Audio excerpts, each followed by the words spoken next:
Bueno, hola a todos, muy buenas tardes, un gusto estar aquí, gracias por su tiempo. Y pues espero que entre todos aprendamos en estos 40, 50 minuticos cosas buenas, cosas chéveres para implementar en nuestro trabajo y en nuestras empresas.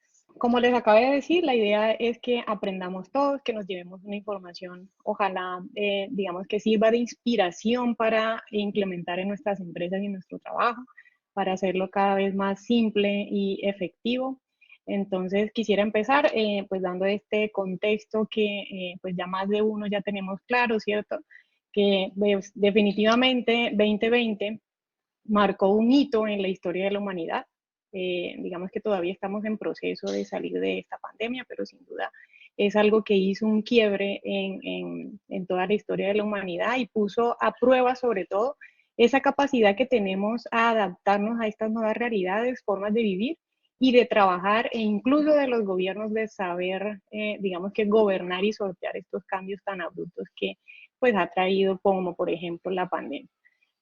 No sé si todos vieron en algún momento este meme que se hizo tan popular en 2020, el año pasado, y todavía sigue siendo popular, sobre quién lideró la transformación digital en tu empresa, el gerente general, el gerente de TI o COVID-19. Digamos que la respuesta correcta aquí para la mayoría de las empresas fue efectivamente COVID-19. Y ahorita con esta incertidumbre que tenemos de Omicron, entonces pues todavía no sabemos qué vaya a pasar, hay mucha incertidumbre alrededor, pero pues sin duda es algo que debemos tener súper presentes en estos momentos, en todas las estrategias que nos planteemos en la empresa, ¿cierto? Bueno, aquí está otro meme bastante peculiar y es que pues aquí aparecen presentando a COVID-19 como el experto en transformación digital antes conocido en el mundo. Entonces, este experto en transformación digital, pues básicamente lo que hizo fue acelerar la transformación digital en las organizaciones. Digamos que este término ya se venía presentando hace algunos años atrás, pero pues de una manera bastante vaga en las empresas. Digamos que unas las hacían a conciencia porque querían pues, ser más competitivos, porque querían exceder las expectativas del cliente o sencillamente querían ir a la vanguardia tecnológica, pero pues sin duda quien impulsó todo este tema de la transformación digital fue la necesidad, ¿cierto? La necesidad de estar conectados, de estar digitales, de ser flexibles, etcétera. Entonces, para dar un concepto a esta palabra tan popular que se llama transformación digital, digamos que a mí personalmente me gusta mucho esta definición porque me hace mucho match, me hace sentido, creo que la veo claramente en mi trabajo y es que la defino como esa alineación de la tecnología, el modelo de negocio, los procesos, con el fin de crecer, de crear valor a los clientes, a los empleados o a las partes interesadas en un mundo totalmente cambiante. Cambiante, ¿por qué? Porque sin duda el mundo en el que vivimos hoy en día es cambiante porque definitivamente está totalmente impulsado por la tecnología. ¿Sí? Esta tecnología que se renueva constantemente, que requiere del aprendizaje y de la adopción de todos los humanos, ¿cierto? Ya sea por gusto o por obligación. O díganme si muchas veces no se ven obligados a cambiar el celular cada año o cada 2 años, porque, no sé, mágicamente se empieza a volver lento de un momento a otro, pero todo está funcionando bien. ¿Qué pasó? Porque ya no me carga bien el correo, no me carga bien el WhatsApp, no me carga bien esta aplicación o la otra. Y digamos que pues a mí me gusta mucho investigar sobre estos temas y una de las causas principales por las que esto sucede en el mundo es porque, digamos que hace algunos años veníamos cumpliendo una especie de ley a nivel tecnológico, de renovación tecnológica, que se llamaba la ley de Moore, de que pues cada 2 años cambiaban drásticamente los chips que soportan la tecnología, ¿sí? ¿Por qué? Porque digamos que estos chips que tenemos en todos los equipos electrónicos son creados con cierto nivel de capacidad, ¿sí? Que soportan cierto nivel de procesamiento, que soportan cierto nivel de carga, descarga de internet, etcétera. Se llama ley de Moore porque pues la creó un cofundador de Intel, pues que Intel es uno de los proveedores de chips más grandes del mundo, junto a Samsung y bueno, otras empresas. Y esta ley, digamos que hace más o menos 30 años se viene cumpliendo cada 2 años, que estas empresas renuevan todos los procesadores y los optimizan y los maximizan. Digamos que para cumplir la necesidad tecnológica que cada vez tenemos más los usuarios pues de uso de todas estas herramientas. Digamos que esta ley, bueno, lo que los expertos dicen en este momento es que ya no es cada 2 años, sino que ya hay una incertidumbre total porque los cambios cada vez se están acortando más en cuanto a la tecnología. Y de hecho, no sé si les ha pasado o han visto o han leído en los periódicos, bueno, yo creo que es evidente, de que hay un problema con los carros, con el costo de autos nuevos, ¿sí? Y se debe a que no hay carros, no están las líneas de producción a tope sacando carros y los carros nuevos están muy costosos.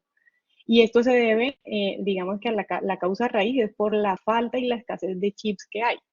¿Por qué? Porque pues estos gigantes tecnológicos en la pandemia, pues nadie compraba autos, pero sí compraban muchos computadores, celulares, todo para conectarse, el home office, trabajar desde casa, no sé qué. Entonces estos gigantes de la fabricación de chips alinearon todas sus líneas de producción a producir chips para computadores, celulares, tablets, etcétera, y dejaron un poco de lado los chips de auto. Y ahorita, después digamos que de un primer ciclo de pandemia, ha pasado ahora todo lo contrario. Ya la gente, ya todas tienen computadores y dispositivos móviles, etcétera, y está comprando carros. Y este mercado de estas empresas productoras de chip no alcanzaron, no, mejor dicho, dice que tienen la demanda copada de aquí a 24 meses, que no pueden suplir la demanda de chips para fabricación de autos nuevos en la actualidad. Entonces, pues como se dan cuenta, estos requerimientos de los usuarios hoy en día y todo cambia súper rápido, que miren cómo puede afectar tan drásticamente el negocio y a nosotros mismos los consumidores. Entonces ahora la gente, como se dan cuenta, está tendiendo a comprar un carro usado porque pues en estos momentos es lo más viable, lo más económico. Y por otro lado, no sé si, a ver, alcen la manito, ¿quién ha escuchado lo del famoso metaverso de Facebook? Ah, no los puedo ver por acá, pero ahí escucho unos tilín, ¿sí? Han escuchado lo del el famoso metaverso. Y quiero que veamos este videito. Listo, entonces aquí vamos, son 6 minuticos, pero me parecen 6 minuticos súper interesantes de saber todo esto que está en boom ahorita y que supuestamente va a traer unos cambios bien drásticos a nuestra sociedad y también ciertas críticas que, bueno, más que críticas son cuestionamientos que le hacen al respecto que también me parecen súper interesantes y quería compartirse. Entonces voy a poner play al video. ¿No sería increíble poder vencer a este monstruo en un mundo semi-real y semi-virtual? Y poco después poder explorar impresionantes lugares antiguos. Facebook promete que dentro de 5 a 10 años todo esto será posible en el llamado metaverso. Lo que vamos a explicar ahora es si se trata de una estrategia más para sacarte dinero y si es técnicamente posible.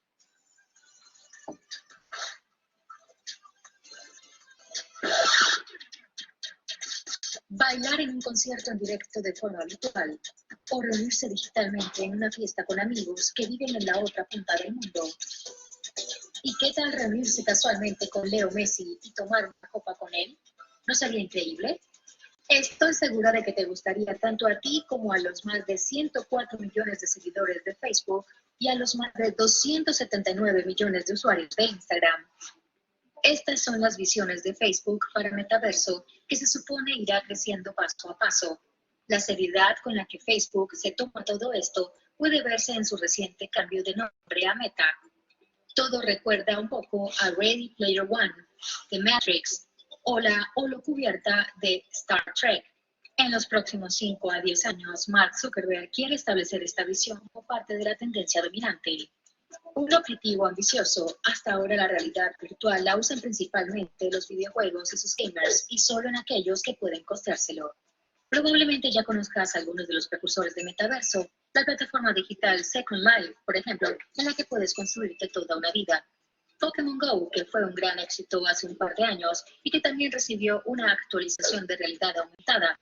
O el juego de PlayStation 4 Dreams, que permite a los jugadores hacer desde minijuegos hasta crear arte virtual. Pero Facebook Meta quiere ir aún más lejos. Hasta ahora, lo único que hay son bonitas animaciones para la publicidad, pero la empresa no parte de cero.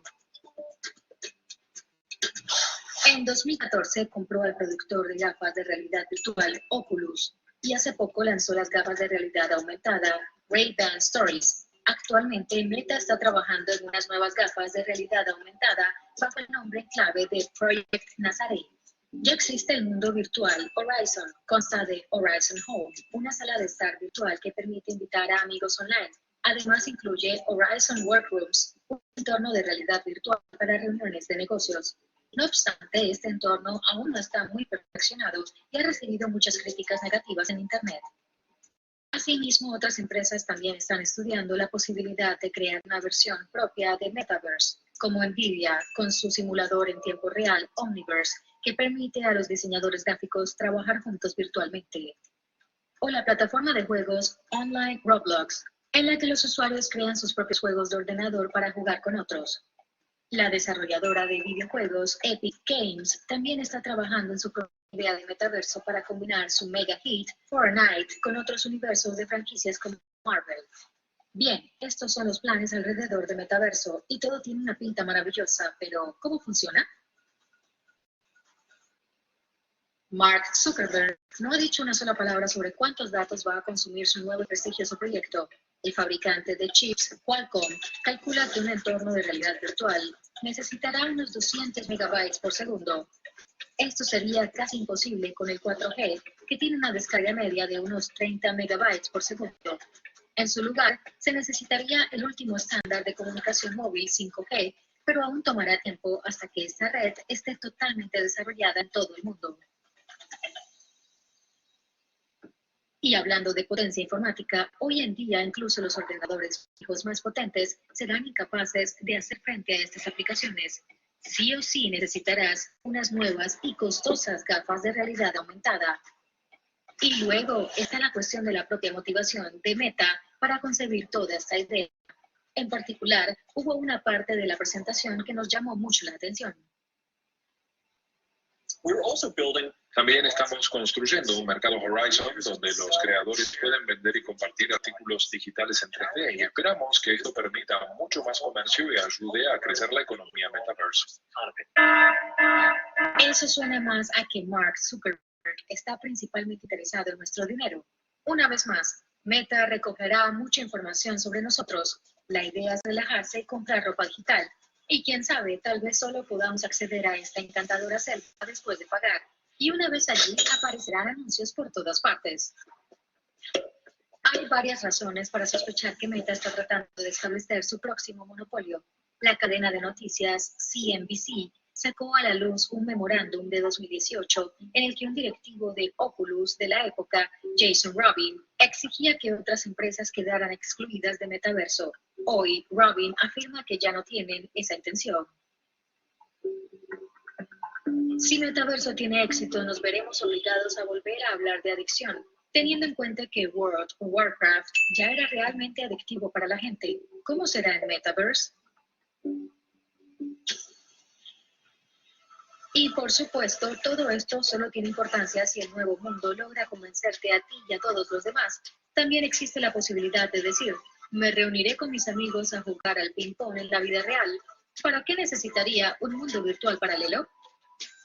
Lo ideal sería que Metaverso se convierta en un mundo de ensueño, donde todo es posible, y en un enorme motor de empleo, pues Meta quiere crear 10.000 puestos de trabajo solo en Europa.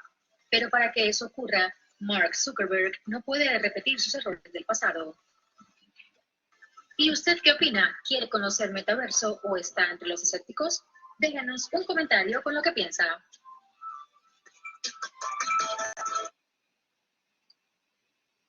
Bueno, ¿y ustedes qué piensan? Pero sí, digamos que este video nos hace reflexionar en muchísimas cosas y creo que, no sé, por lo menos a mí me abruma, ¿cierto? Me abruma ver tantos cambios a la vez y juntos. Entonces, bueno, no sé, digamos que la expectativa en realidad queda muy abierta a muchísimas cosas. Entonces, pero bueno, pues digamos que esa es la realidad en la que vivimos y tenemos que hacer lo mejor de nosotros para continuar y avanzar, ¿cierto? Digamos que todo este cuento de los chips, del problema de chips, de este tema de metaverso que se viene ahora a Facebook con este tema, lo de este tema de las monedas digitales que cada vez toman más fuerza y que ya a veces uno se pregunta como, Dios mío, ¿será que tengo que empezar ya a ver cómo es que eso funciona en realidad? O qué hago. Pero bueno, es importante no dejar de observar, de ver esas señales de cambio que vienen siempre ahí adelante para prepararnos. No sé, Tony, creo que están por aquí escribiéndonos algo. Sí, Marinela dice, la tecnología es muy avanzada. Lady nos dice, se parece a la nueva película animada de Ronda de Error. Ok, no la conozco, pero me imagino que debe ser interesante. Definitivamente es abrumador, sí, totalmente de acuerdo contigo, Giovanna. La tecnología digital se ha cansado de mostrar que no tiene techo. Totalmente de acuerdo, definitivamente. Y bueno, y aquí estas estadísticas también nos acaban de revelar de que definitivamente todo es más digital hoy en día después de pandemia, en este proceso todavía de pandemia y que lo va a seguir siendo. Estas cifras de julio de este año demuestran que el 60% de la población mundial ya tiene acceso a Internet. Digamos que de 2020 a este año, digamos que a la actualidad, el acceso a Internet en el mundo aumentó un 6%. Digamos que nunca antes había aumentado de una manera tan exponencial como sucedió del año pasado a este año. Y digamos que también asimismo los usuarios en redes sociales. Los usuarios en redes sociales ya equivalen al 53% de la población mundial. O sea, si somos a cifras actuales, somos 7.800 millones de personas en el mundo habitando. 4.200 de ellas tienen acceso a redes sociales. Es una cosa impresionante. Entonces, estas cifras también como que a uno le quitan el escepticismo de no, esa cosa de metaverso no va a pasar. No sé, con estas cifras ya como que yo empiezo a pensar, verme cómo voy a someterme a estas nuevas cosas que vienen de lo que va a crear este gigante tecnológico, a menos que, no sé, algún gobierno o algo le haga contrapeso y no sé, lo controle un poquito, no sé. Pero bueno, sí, pero más o menos esto piensa uno como que no, pues solo los bebés no tienen redes sociales, más o menos. Pero bueno, esto es lo que hay hoy. Bueno, como otra información de contexto, quería mostrarles este estudio de madurez digital que realizó EY. EY es una firma global, una de las Big Four, no sé si tienen conocimiento de quiénes son, pero pues digamos que es una empresa de consultoría a nivel mundial, una de las 4 más grandes del mundo, que pues realiza trabajos de consultoría en diferentes empresas y eh, genera este tipo de estudios. Y esta empresa se encargó desde el año pasado y publicó en agosto de este año, de agosto 2021, este estudio de cómo era la madurez de la transformación digital en América Latina. Este estudio lo hizo encuestando a 600 líderes de negocio de 16 industrias en 10 diferentes países. Y las dimensiones que evaluaron fueron estas 7. Primero, la estrategia de innovación, pues que es la forma en cómo las empresas están abordando estratégicamente este tema de la transformación digital. La experiencia de cliente, o sea, qué grado de tecnología usan para interactuar con sus clientes, cómo están digitalizando sus operaciones y cadena de suministro, cómo están llevando el tema del back office, en qué tecnologías se están apoyando. el tema de información y tecnología, ¿sí? ¿Cuáles son sus habilitadores tecnológicos que usan? El tema de riesgos y ciberseguridad, súper importante hoy en día. Entonces, ¿qué tanto monitorean temas de riesgo y protecciones de ciberseguridad en la organización? Y obviamente el tema de cultura y organización, que es ese nivel de apertura al cambio cultural, ¿sí? Que conlleva una transformación digital. La transformación digital empieza con la transformación de las personas y en eso creo que yo estoy también totalmente de acuerdo. Digamos que este estudio a nivel general, en una escala de 1 a 100, el resultado es que en temas de madurez digital, ¿cierto? En el índice de madurez digital de las empresas de Latinoamérica, estamos ubicados en un 63% en promedio. ¿Mm?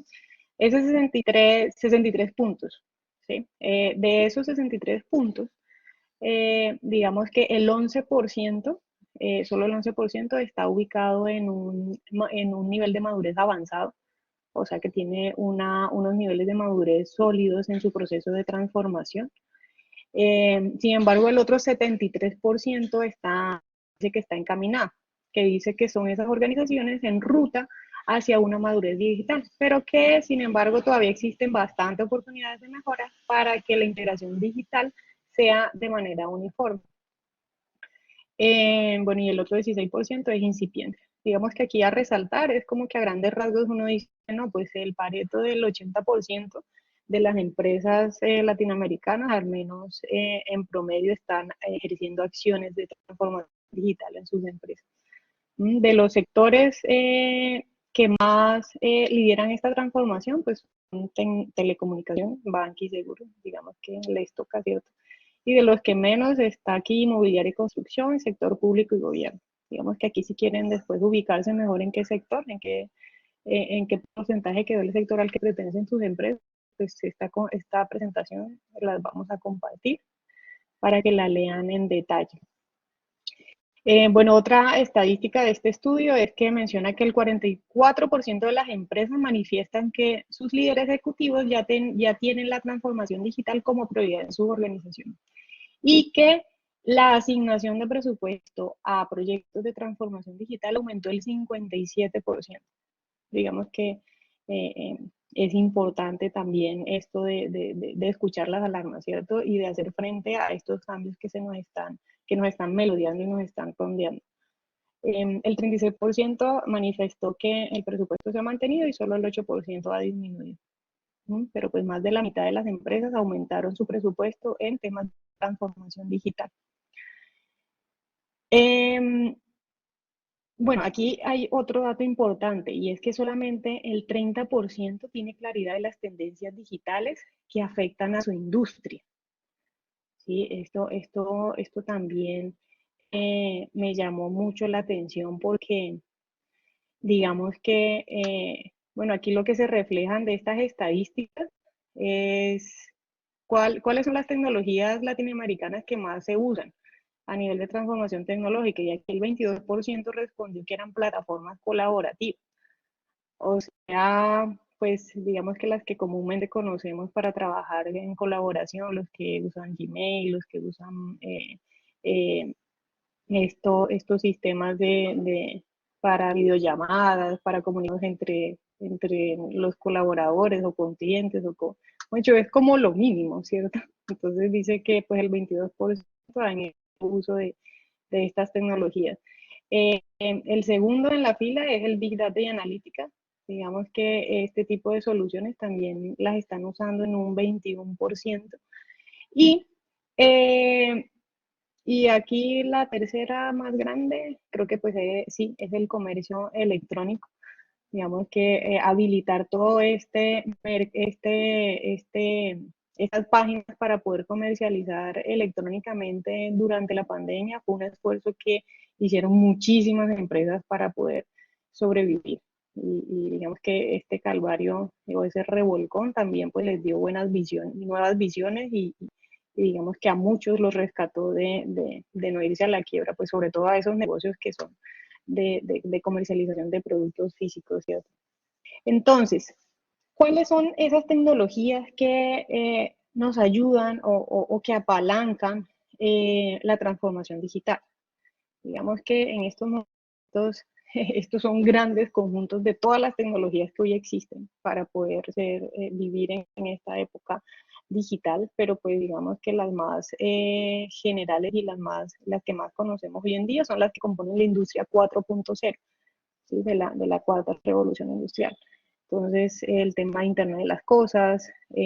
Aquí yo les dejo un videíto de cada una, pues como para que las analicen y vean y sepan qué es, qué son, qué significa eso de los sistemas ciberfísicos, qué significa todo este tema de las fábricas inteligentes, de qué trata. O sea, son videitos muy cortitos que me parecieron pues bastante educativos y fáciles de entender y dinámicos para aprender de cada uno de los componentes de la industria 4.0, ¿cierto? Y no más que con el fin de analizarlos para nuestras organizaciones, ¿sí? Ver qué cosas que hay ahí afuera que digamos que están hoy en día en toda esta revolución tecnológica, podrían servirme a mí en mi negocio para implementar y poder, digamos que escalar y montarme en esta ola de la transformación digital, de no quedarme atrás, ¿sí? Porque definitivamente si queremos perdurar en el mercado, tenemos que adoptar la digitalización, ¿sí? Entonces, ¿qué necesitamos para poder habilitar al menos alguna de estas tecnologías, las más básicas? Definitivamente necesitamos los datos, ¿sí? Los datos son la columna vertebral de la transformación digital, indudablemente. Digamos que los conceptos alrededor de los datos, digamos que yo aquí traje 3 ejemplos. Traje el tema de Big Data, analítica, inteligencia de negocios, como para poder empezar a sintetizar más esta información, este tipo de tecnologías, perdón. Entonces, por ejemplo, ¿qué es el Big Data? Es el proceso de analizar, almacenar y organizar grandes cantidades de datos que antes eran inaccesibles o utilizables. Entonces, por ejemplo, cuando tenemos toda esa cantidad de PDFs escaneados, información en imágenes por allá archivada, y que y que necesitamos volverlas a texto, ¿sí? Entonces, el Big Data, esta tecnología, nos ayuda a hacer eso posible. ¿Mm? La inteligencia de negocios, ¿ella de qué se encarga? Entonces, se encarga de analizar datos internos de la empresa, regularmente es información del pasado, para mejorar KPIs e indicadores internos, ¿sí? ¿Esto para qué? Para poder perfeccionar la toma de decisiones y los procesos internos. Entonces, por ejemplo, monitorizar el presupuesto en tiempo real. Entonces, que cada ejecución presupuestal yo la vaya viendo aquí en un dashboard en vivo y en directo y pueda estar revisando siempre si hay alguna desviación o no. La analítica de negocios, esta por otro lado, lo que hace es que analiza esos datos, pero para predecir el futuro, ¿sí? Estudia esas tendencias e indicadores macroeconómicos que afectan a mi negocio y es la base siempre como para la planificación, para lanzar algún nuevo producto o servicio, para lanzar una nueva estrategia. Y lo más importante es que este tipo de tecnología aprende de errores del pasado, ¿sí? Entonces, por ejemplo, yo para hacer, estudiar la incorporación de un nuevo servicio en el mercado, pues entonces hago una previsión de la demanda con ayuda de esta tecnología de analítica de negocio. Entonces, para yo poder predecir la demanda, entonces lo primero es que necesito analizar todos estos datos internos y externos para incorporar, digamos que estadísticas y al final poder digamos que medir, analizar y poder tener una predicción del futuro de esa posible demanda que voy a tener en mi nuevo producto o servicio y tomar una decisión al respecto, ¿cierto? Entonces aquí pues sencillamente es un resumen de estos 3 conceptos que son tan importantes.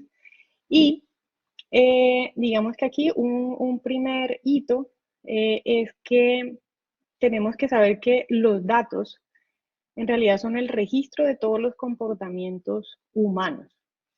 O sea, digamos que Los datos son esa huella digital, esa huella de información que vamos dejando de manera individual o que nuestros clientes y en realidad nuestras partes interesadas van dejando todo el tiempo en Internet.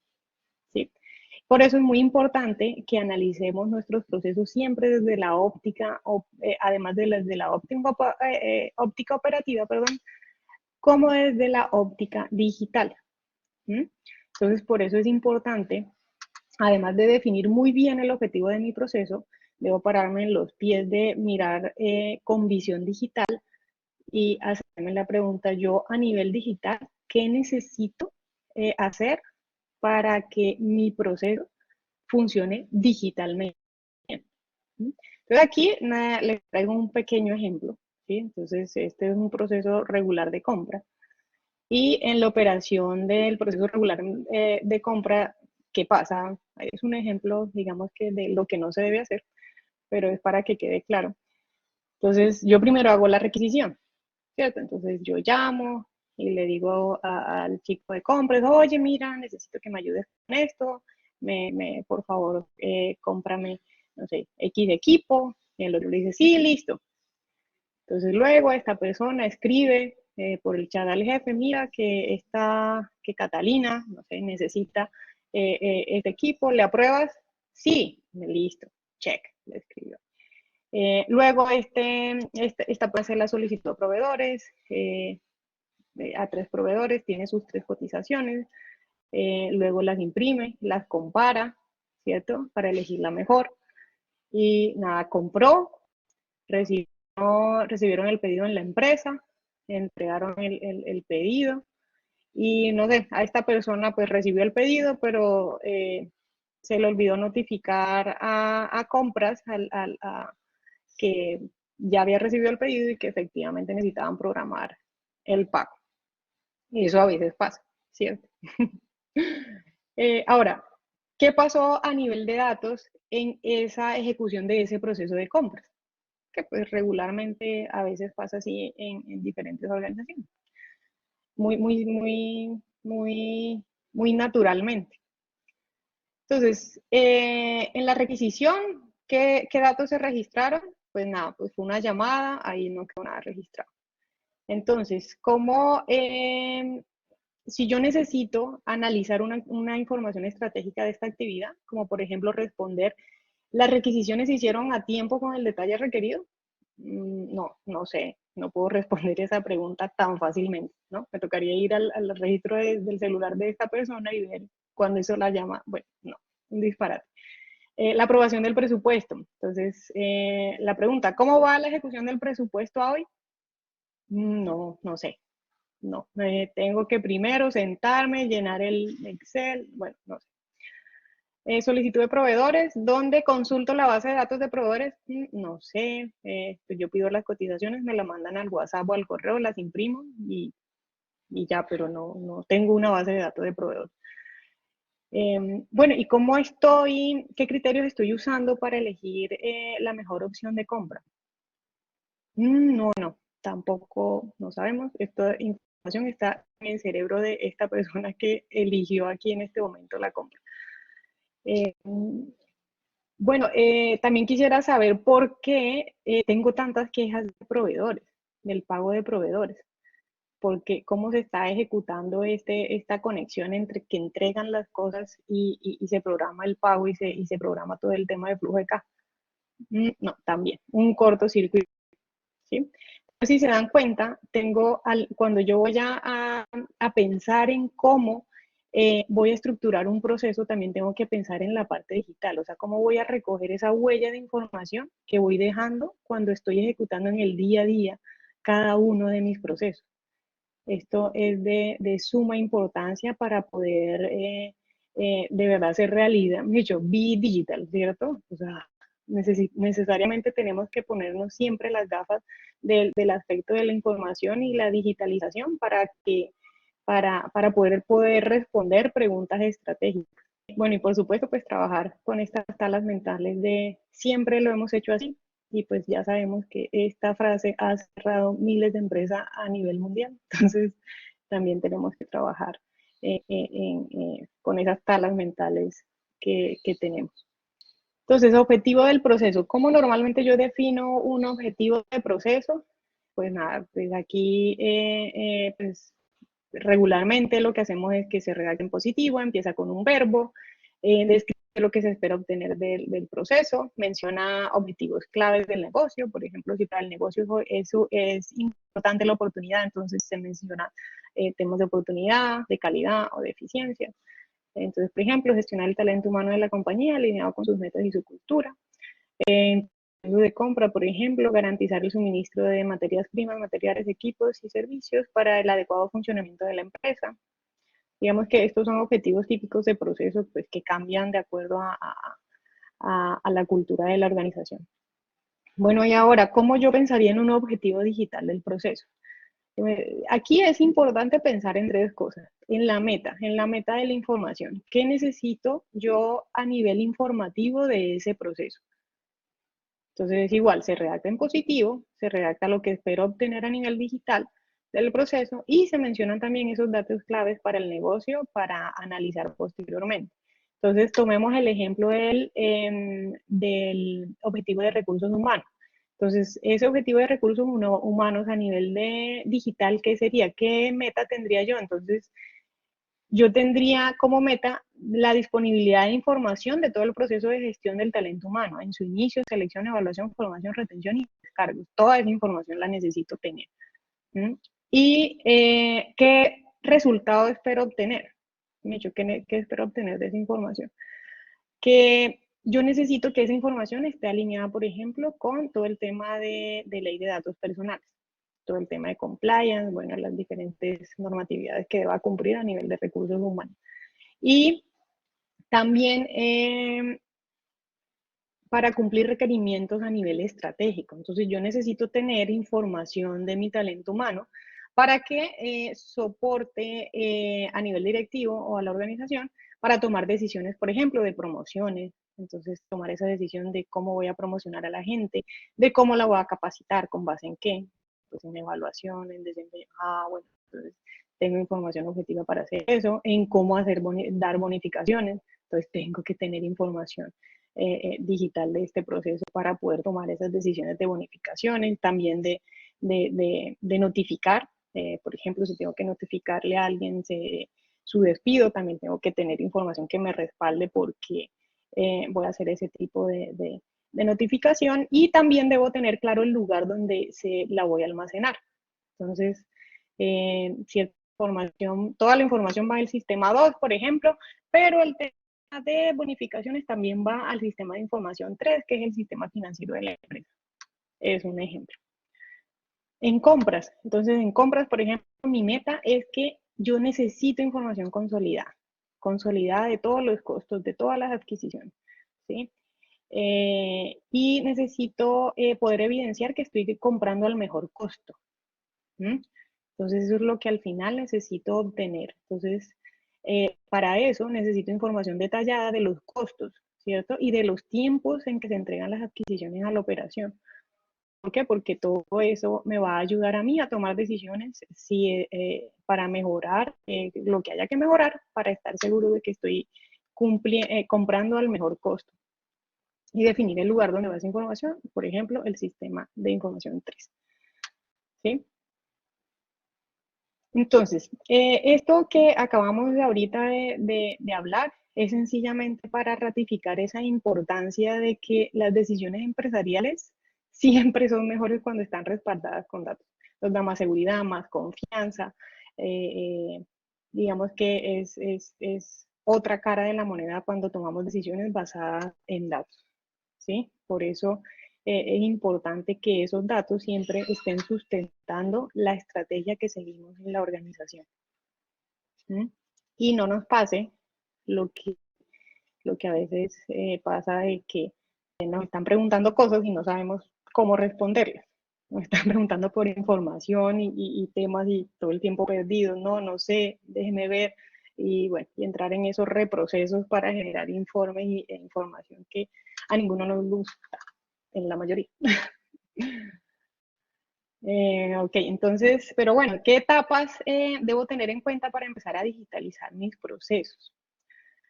Aquí les voy a compartir unas etapas muy generales que, que digamos que son bastante efectivas para empezar con todo este proceso de digitalización. Entonces, hay una parte súper importante que es la de definición. ¿Sí? En esa parte de definición, lo que hago es que, primero, pues tengo que tener claro el rumbo del negocio. ¿Sí? Las metas de la compañía, lo que los socios esperan obtener, en lo que se espera que la organización se convierta en 2 o 3 años, qué beneficios se esperan, etcétera, etcétera. ¿Sí? Luego alineo esos procesos con esa nueva estrategia. ¿Sí? Es importante no entrar a ejecutar cosas así como al impulso, a la emoción, sino hacer un stop un poco y empezar a mirar estas cosas macro y digamos que son como el centro y las que marcan el rumbo de la organización con orden desde un principio. ¿Sí? Entonces, por eso siempre lo mejor es primero mirar este tema estratégico, alinear esos procesos a esa estrategia, medir, de alguna manera, registrar esa capacidad con la que cuento actualmente, ¿sí? Debo definir con qué sistemas de información cuento actualmente, qué datos tengo, hace cuánto los tengo, mirar si esos procesos con los que tengo información interactúan con otros procesos. Por otro lado, cuando ya tengo claridad de esa situación actual, cómo estoy a nivel digital, qué sistemas de información tengo, qué datos tengo.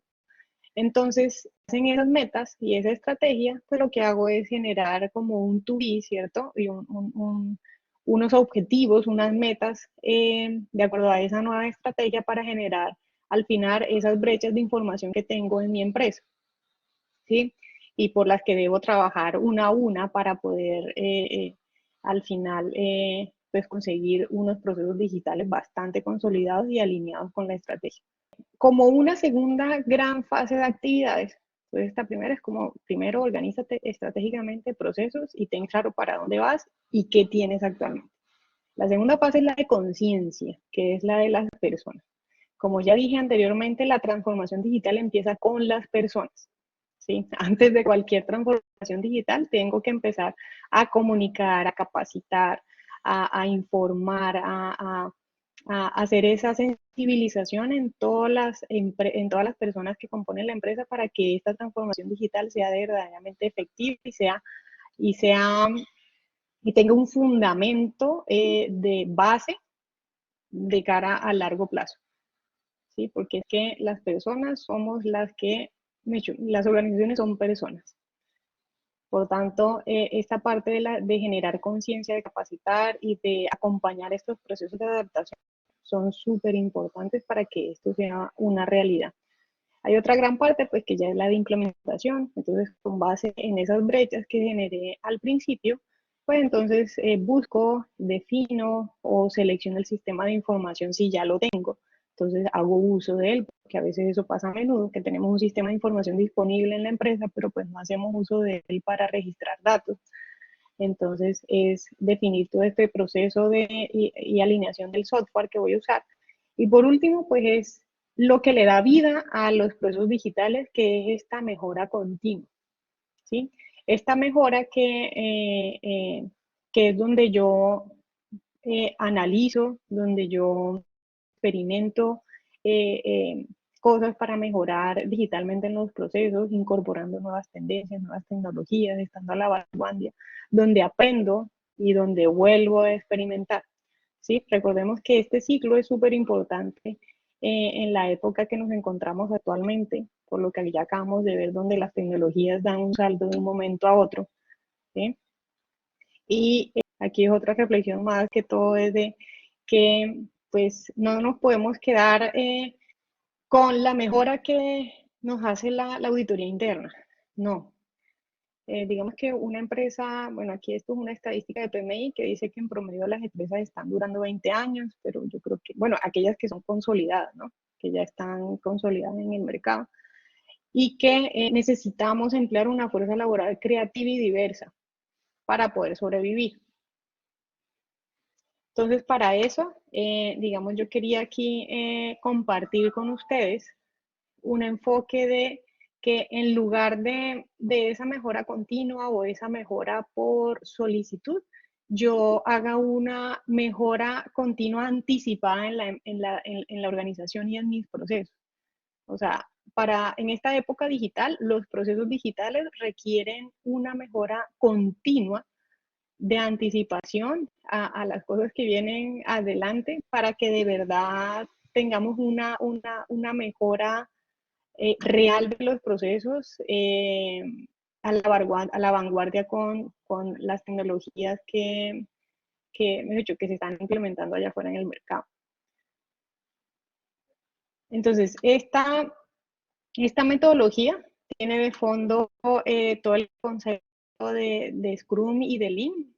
No sé si ya lo han escuchado, pero sin duda en este entorno cambiante debemos anticiparnos a esas señales de cambio que vienen allá adelante, ¿sí? Debemos desarrollar un ambiente de flexibilidad y creativo. Entonces, por eso esto de experimentar para mejorar es la mejor forma de mantener unos procesos digitales a la vanguardia y estar siempre anticipándonos a lo que nos pueda venir y a llegar a nuestro negocio. Entonces, este es un ciclo muy sencillo. De hecho, pues nosotros lo implementamos, o bueno, y personalmente yo lo implemento también en mi proceso, y es donde mantenemos un esquema de mejora continua anticipada de esta manera. Es un ciclo de 6 pasos donde el paso inicial es que hacemos una lluvia de ideas, luego la priorizamos, testeamos esos experimentos, luego los implementamos, los analizamos y si sí funcionan con una prueba, digamos que experimentamos solo una partecita, hacemos un test A/B y analizamos si funciona. Si funciona, de una vez lo sistematizamos y lo incorporamos al proceso. Entonces, este proceso más o menos se vive rediseñando en la medida que vamos experimentando cosas que nos funcionan. ¿Sí? Que vemos que nos mejoran, yo que pertenezco al departamento comercial, que vemos que nos mejoran para aumentar los clientes, para cumplir las metas de venta, bueno, y lograr en detalle todos los objetivos que tenemos en el área. Acá quería compartirles también como este planificador de cómo hacemos para sintetizar este ciclo, ¿sí? Estas 6 etapas. Básicamente lo que hacemos es que anualmente pues se definen, como en toda organización, todos los objetivos, la estrategia, etcétera, las metas. Y mensualmente lo que se hace es hacer esta lluvia de ideas de experimentos que nos van a permitir cumplir con esos objetivos que nos están pidiendo, por ejemplo, en el área, describir el objetivo de esas cosas que vamos a experimentar, plantearnos una hipótesis del experimento, eso es súper importante. Yo aquí les voy ahorita a compartir una información más detallada de cómo describimos los experimentos. Esto lo hacemos mensualmente. Luego hacemos una reunión semanal y quincenal o quincenal donde hacemos seguimiento de la ejecución de esos experimentos, agendamos actividades diarias para poder hacer realidad esos experimentos y no se nos queden en el papel. Ejecutamos esos experimentos y hacemos seguimiento a cómo van mediante KPIs. Entonces registramos KPIs y otra vez analizamos, tomamos estas decisiones de acá. Listo, sirvió, no sirvió, sí sirvió, listo, check. Lo sistematizo, o sea, lo incorporo en los sistemas de información y lo incorporo a la operación del proceso. ¡Tan! Nueva, una estrellita aquí nueva en la operación de cómo vamos a hacer las cosas. Comparto también, digamos que por tiempo no me detengo a leerlas todas, pero esto les queda en la presentación y aquí en el video. Y es alguna de las razones por las cuales las empresas fracasan al implementar tecnología, ¿sí? Entonces, digamos que aquí resalto bastante el tema de la transformación y la gestión del cambio que requiere bastante acompañamiento cuando se implementan tecnologías en las empresas. Y aquí a nivel de conclusiones, porque es que ya se nos acabó el tiempo, pero bueno, pues no importa, aquí hemos aprendido cositas. Y como conclusiones quisiera confirmar esa importancia de que ninguna empresa se digitaliza de la noche a la mañana, ninguna, ¿sí?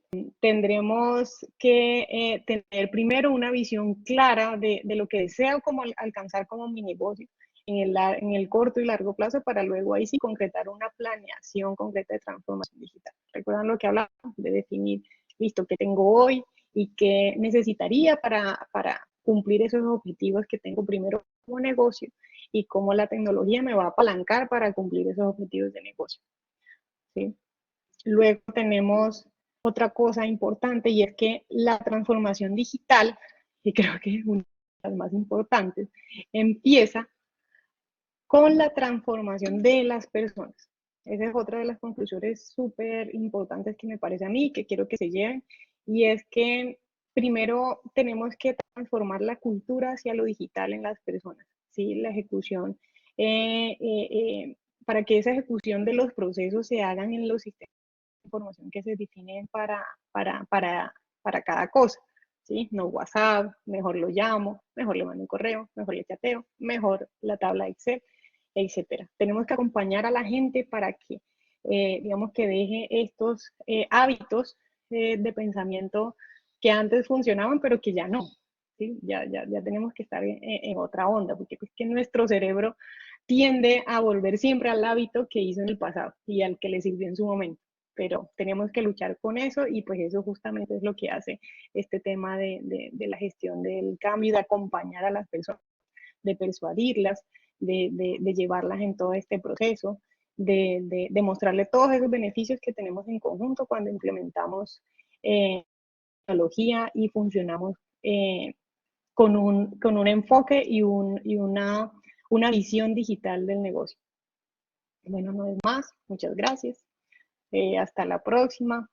Nos quedan unos 3 minuticos para preguntas de Ajá. Jaime Lemos. Mi rol de Comentarios. consultor es cómo articular la tecnología, el saber hacer y las circunstancias del mercado.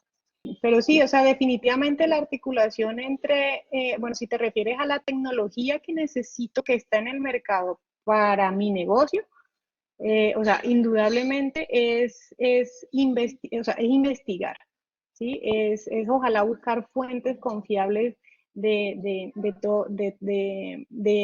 estas personas que hablan sobre las tendencias tecnológicas en el mercado. Digamos que, pues, por lo menos personalmente estoy inscrita a varios blogs, me gusta seguir a gente que está pensando siempre como en esta onda y está leyendo y está generando libros al respecto de cómo están viendo el mundo, de qué es lo que va a pasar. Por ejemplo, ahorita hay una bibliografía súper chévere, un libro que voy a empezar a leer que se llama 2030, viajando hacia el fin del mundo, tal y como lo conocemos, de Mauro Guillén.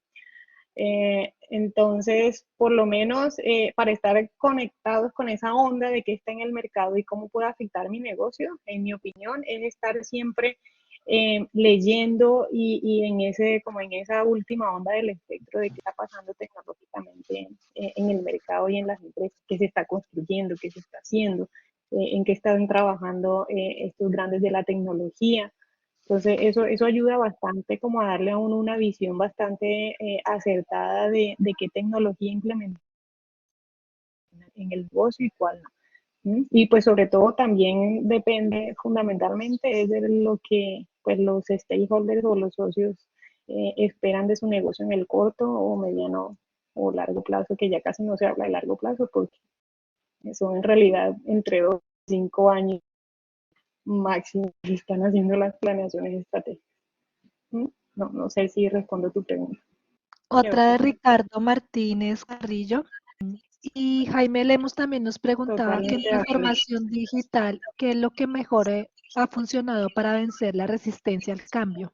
Sin duda es yo hacer, Jaime, sí, Jaime, un plan de gestión de cambio. O sea, digamos que en las dimensiones que cada empresa pueda, pero lo importante es que yo siempre enliste una cantidad de actividades de hacer con la gente, ¿sí? De comunicar. Digamos que lo más importante es, de hecho, uno de los pilares más importantes y como de éxito de la gestión del cambio siempre es la comunicación.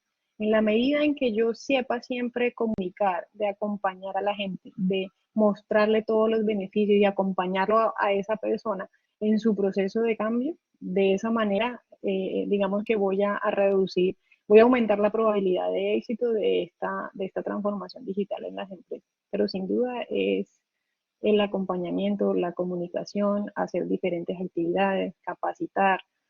Yo diría que de un proyecto de tecnología, un 30-40% es ir pedaleando cosas con la gente y el otro 60% es ejecutando la implementación de como tal del proyecto y la tecnología.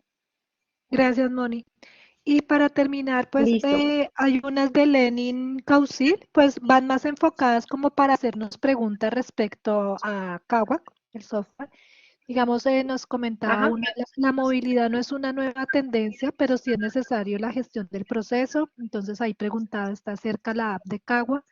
¿Cómo facilitar el análisis de integración de los módulos de Kawa con algunas tecnologías digitales? Claro que sí. Tomamos nota de eso para las nuevas Sí. mejoras que próximamente saldrán también de nuestros productos y servicios. Y ya con eso terminamos. Entonces, muchísimas gracias, Perfecto. María Mónica, por la No, presentación. ustedes, muchas gracias. Muchas gracias por su asistencia. Muchas gracias por estar ahí presentes y les deseo una feliz tarde y me encantó compartir este momento con ustedes y aprender con ustedes.